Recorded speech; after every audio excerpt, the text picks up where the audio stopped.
اسمع.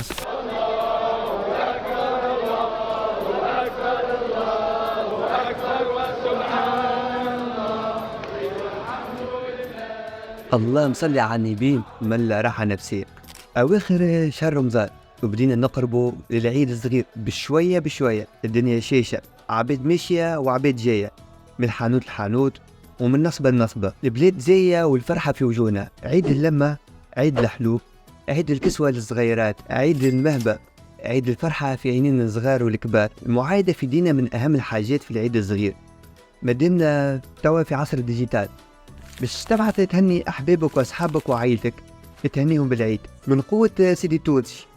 يرجع لك نفس المساج، لا حرف ناقص ولا حرف زايد. عاد أنا مرة بعثت مساج العيد لصاحبي نعيد عليه، كتبت له مساج يعمل كيف، وزدت من لوتا اسمي علي فيلاني. ما رعني إلا نزيد شوية ويبعث لي واحد آخر نفس المساج اللي كتبته أنا، ومعها زاد اسمي من لوتا علي فيلاني. قعدت مساجي بقى يدور ويدور ويدور ويدور. أما تعرفوا معناه كشعور الواحد يعيد على روحه. سبحان الله. أيا خلينا في الخفيف ونقولكم إن شاء الله عيدكم مبروك، وإن شاء الله ديما فرحانين.